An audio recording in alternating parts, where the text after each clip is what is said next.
My dear young friends, I am going to talk to you today about Indian writing in English. Many of you may have heard the term Indo-Anglian, and some people use the term Anglo-Indian. Now, does anyone here know the difference between Anglo-Indian and Indo-Anglian? Does anyone know? Yes or no? No.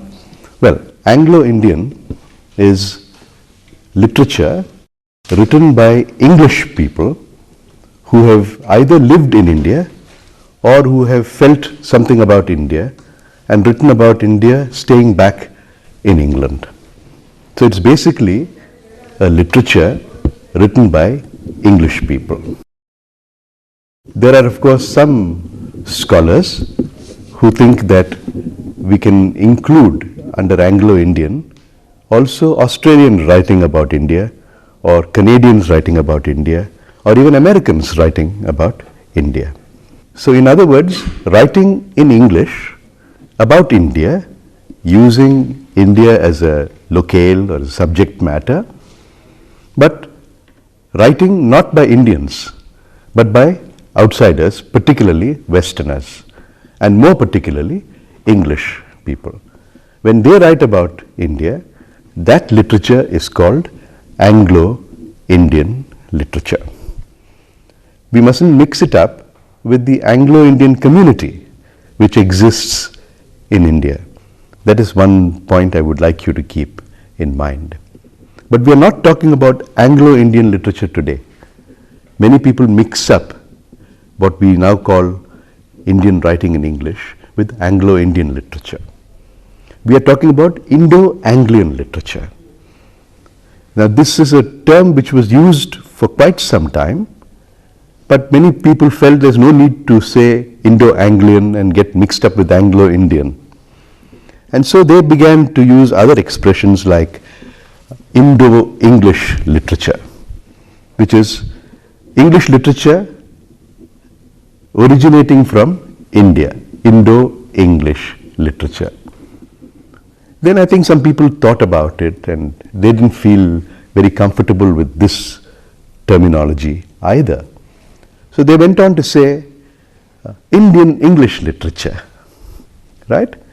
I think there's some difference, isn't it, between Indo-English and Indian English literature, because the emphasis on Indian English is on the Indian aspect.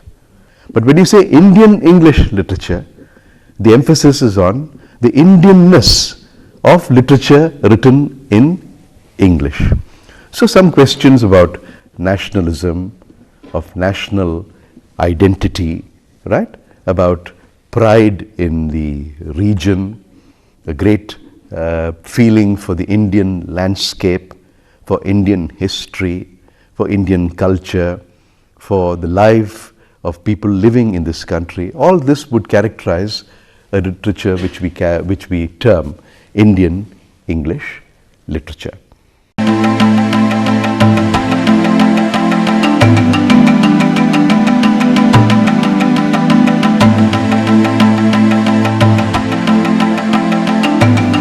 Yes, it's Indian writing in English. It's very descriptive. In any university you go to today, whether you're doing a BA degree in English or an MA degree in English, or whether you're doing an MPhil or a PhD research, you find that people talk about Indian writing in English. But there's a further complication. Indian writing in English, as we understood it 20 or 30 years ago, when it became a subject of study in Indian universities, partly due to the labors of great scholars like K.R. Srinivasa Iyengar and C.D. Narasimhaiah, was basically literature in English written by Indians. There was a pride that, well, Indians can use the language of our erstwhile rulers and use it with great facility and felicity. Facility and felicity in order to produce a literature which is about India. There was a pride. But in the last 10 years or so, when we speak about Indian writing in English, a complication has been introduced into the terminology.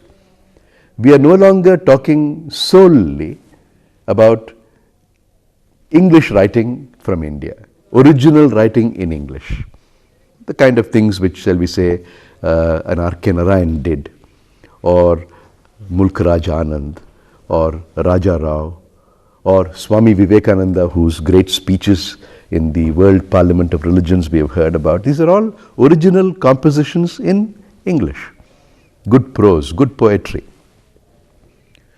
Now, we start asking, what happens if a writer in India knows both Malayalam and English, Tamil and English, Telugu and English, or shall we say Hindi and English, and is comfortable with both languages?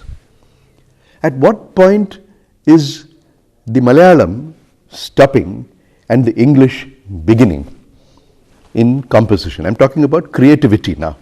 And creativity is a very subtle process.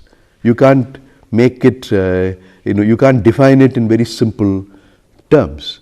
It's a very complex process. And what happens in the mind of a writer is something which we need to understand after a lot of experience. People have talked about it and so on.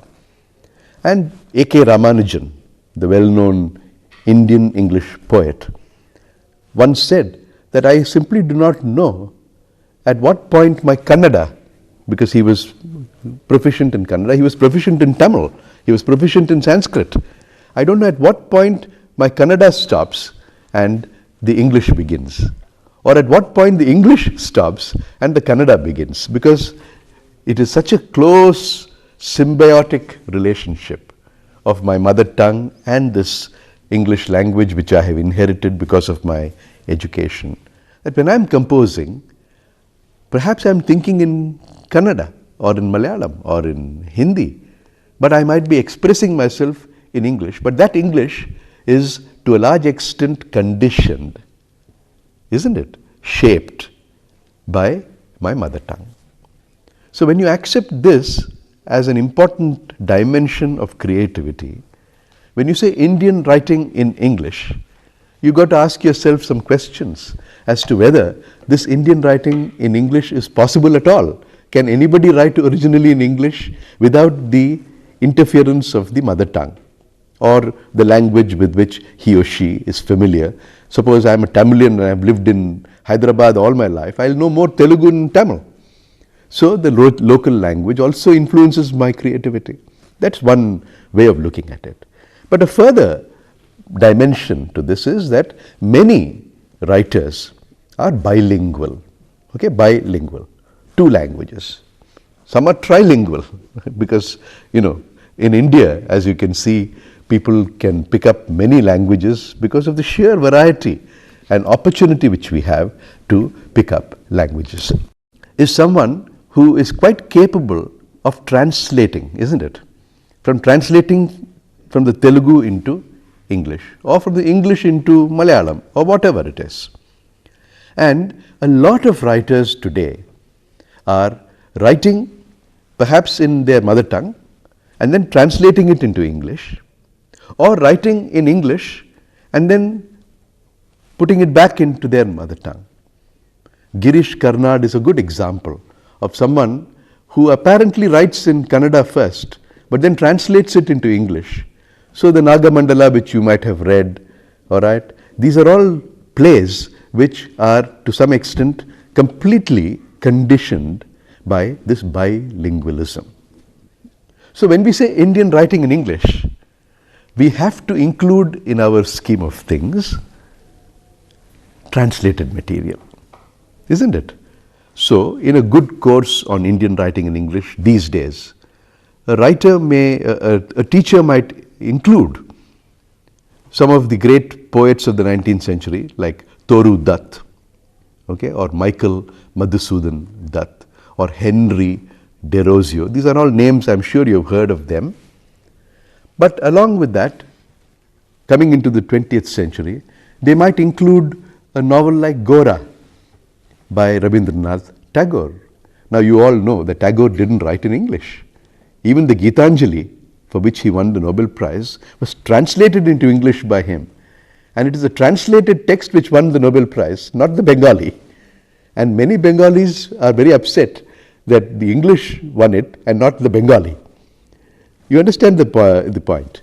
But a good teacher now saying, okay, I am going to teach you Indian writing in English, can include Gora or Godan by Premchand, okay, or Samskara by U.R. Ananthamurthy, and it goes on. There is nothing to stop a teacher of Indian writing in English from including not only compositions originally in English, but also translated materials. So I have spent some time trying to define the dimensions of the subject I am introducing to you today.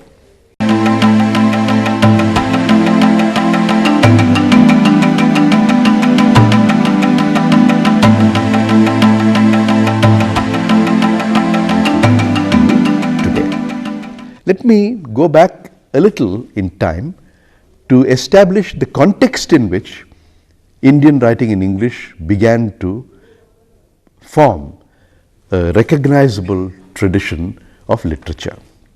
I think our mind must go back to the British times, the British Raj. And as you know, when the British came to India first, they came as traders, and then slowly they began establishing little factories in different parts of the country. And then in order to protect those factories, they put forts around them. And in order to protect the forts, they had an army. And then in order to make sure that those who broke the law would be properly dealt with, they had a system of lawyers and judges and so on. The great Sir William Jones was actually a judge. He came all the way from England and set up an office in Calcutta, in Bengal. And he was the great judge of what they called the Supreme Court. And he dispensed justice. So, a whole lot of things happened when the British came into India. And the most important thing which happened was that they brought with them not only trade and merchandise and a commercial spirit, but also a beautiful language. They brought the English language into India. Now, how many of you know about Hindu College? Have you heard of Hindu College? Okay. Do you know when it was established? It was established in 1817 in Calcutta. Today, that college is called Presidency College. So, the great Presidency College of Calcutta was originally called Hindu College. And amongst the important board of governors was a very important Indian. He is considered to be the first great nation maker, the great nationalist, the great intellectual of the Indian Renaissance of the 19th century. Raja Ram Mohan Roy, yes, you know him. He was, of course, a stupendous person, and he wrote in English. He was a trader and a merchant, but he had a great amount of learning. He read his Sanskrit, he knew his Persian, and he had picked up enough English to discuss philosophical matters with English friends. But he was very concerned about education in India.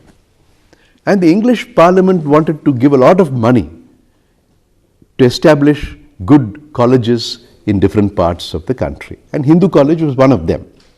But they also wanted to give money to establish a Sanskrit college. And people like Raja Ram Mohan Roy opposed that. Now, why did they oppose Sanskrit? Is it because they did not care for Sanskrit? That's not how it is, isn't it? They cared for Sanskrit. But they also felt that Sanskrit and Persian, the classical languages, represented an old way of looking at learning, a traditional way of looking at learning. And they didn't want that kind of learning to be constantly repeated. They wanted modernity in India. Now, how do you get modern? You can get modern only when you learn a language which is the repository of modern science, of modern thoughts, of modern values. What is that language? It is English, isn't it? So Raja Ram Mohan Roy wrote a letter saying that the English government should not be sending this money to establish another Sanskrit college. We have enough of all this, our traditional pathshalas. What we require are colleges where English will be taught, and even if Sanskrit and Persian are taught, they will be taught not in the old-fashioned way, but in order to mine them for modern relevance and modern ideas.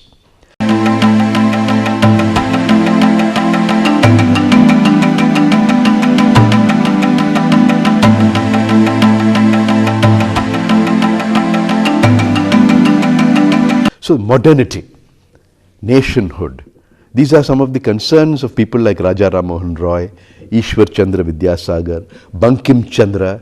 What did Bankim Chandra write? The great Vande Mataram, yes. And where does Vande Mataram come? In which novel? Anand Mat. But Anand Mat is not his first novel. His first novel is Raj Mohan's Wife.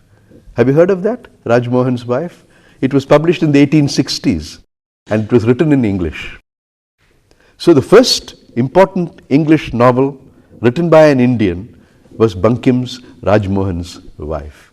It's a remarkable achievement, isn't it? And you have linked that with Raja Ram Mohan Roy's insistence that English education should be given to the people of India so that they can come away from the obscurantism of the past, fight the superstitions which are there in their community. You know, sati, for example, was practiced, what is called concremation in English. If the husband died, the wife had to jump into the funeral fire in the belief that she would get salvation. But actually it was a very cruel practice and a superstitious practice. Then children were married off without any choice, any possibility of choice. Young children, child marriage. And then because the span of life in the 19th century was so small, people died young. And so a young girl would suddenly become a widow. And then she would not be allowed to marry again. So all these were practices in Hindu society at any rate, which people like Raja Ram Mohan Roy were opposed to. And they felt only through English education can India become a modern nation. This is important. And I think this insistence on English education caught the imagination of many people in Bengal, and what is called the Young Bengal movement came into being. And one of the great figures of the Young Bengal movement was Henry Desrosiers, who wrote many poems of patriotic dimensions, but who was also constantly berating traditional Hindu society for all the wrong things which it was doing, for obscurantism, for keeping people backward, and asking the young people of India to grow up, to become modern, and to look to the future. Go back and get back the glory which India had, which it is lost now.